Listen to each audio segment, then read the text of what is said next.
He grabbed her hand and pulled her deeper into the alley, his movements swift and silent. They moved quickly, their footsteps barely making a sound against the wet ground. The alley twisted and turned, a maze of narrow passages and dead ends. Vincent seemed to know exactly where he was going, his grip on her hand never faltering as he guided her through the darkness.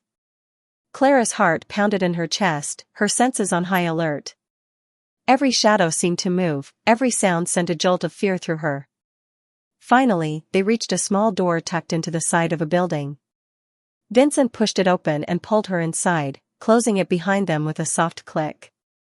The room was dimly lit, the only light coming from a single bulb hanging from the ceiling. It was small and cluttered, filled with dusty furniture and stacks of old boxes. Clara pulled her hand from Vincent's, taking a step back as she looked around. "What is this place?" she asked, her voice barely above a whisper. "Safe house," Vincent replied, his voice calm. "For now, at least." She turned to face him, her eyes narrowing. "You knew about this place. You were prepared. How long have you been planning this?" Vincent didn't answer immediately. Instead, he shrugged off his coat and tossed it onto a nearby chair. His shirt clung to his chest, damp from the rain, and Clara's gaze lingered for a moment longer than it should have. She quickly looked away, trying to ignore the heat rising in her cheeks. "I didn't plan for this," he said finally, his voice soft. "But I knew it was a possibility. You're not the only one with secrets, Clara." She took a deep breath, trying to steady her racing heart. "And what's your secret, Vincent? Who are you really?" He stepped closer, his eyes never leaving hers. "I'm the man who's going to help you find the truth," he said, his voice low and steady. "But you have to trust me." Clara shook her head, a bitter laugh escaping her lips. "Trust you? You've done nothing but lie to me since the moment we met. Why should I trust you now?" Vincent reached out, his hand brushing against her cheek. His touch was gentle, almost tender, and it sent a shiver down her spine. "Because you don't have a choice," he said, his voice barely audible. "And because, whether you want to admit it or not, you don't want to do this alone." His words hit her like a punch to the gut, and she felt the weight of everything she'd been carrying crashing down on her. The grief, the anger, the fear, it was too much. She looked up at him, her eyes filled with a mix of desperation and something else, something she couldn't quite name. Vincent's gaze softened, and he leaned in closer, his lips just inches from hers. Clara's breath caught, her heart pounding in her chest. She knew she should pull away, should push him back, but she couldn't. There was something about him, something dangerous and magnetic, that drew her in, that made her want to forget everything else, even if just for a moment. And then his lips were on hers, soft but insistent, and Clara's mind went blank. Her hands found their way to his chest, her fingers gripping the fabric of his shirt as she kissed him back with a hunger she hadn't known she was capable of. Vincent's arms wrapped around her, pulling her closer, his body pressed against hers in a way that made her head spin. For a moment, the world outside ceased to exist. There was only the warmth of his lips, the feel of his hands on her back, the sound of their breathing mingling in the quiet room. Clara felt herself losing control, caught up in the heat of the moment, in the raw, unspoken desire that had been simmering between them since the moment they met. But then, just as quickly as it had started, Vincent pulled away, his hand still on her waist as he looked down at her with those piercing eyes. "We can't," he said, his voice rough but firm. "Not yet." Clara blinked up at him, her mind still reeling. "Why not?" she whispered, her voice trembling. He hesitated, his thumb brushing against her hip in a way that made her stomach flip. "Because when we do," he said, his voice low and filled with promise, "I want you to know exactly who I am." Clara's heart skipped a beat, and she opened her mouth to respond, but before she could say anything, the sound of voices outside the door cut through the silence. Vincent's expression hardened, and he stepped away from her, his eyes darting toward the door. "They're here," he said, his voice barely audible. "Stay close to me, and whatever you do, don't make a sound." She nodded, her heart pounding in her chest as he reached for her hand, his grip firm and reassuring. The door handle began to turn, and Clara's breath caught in her throat as she watched it slowly creak open. Vincent's voice whispered in her ear, low and urgent, "When I say run, you run. Don't look back."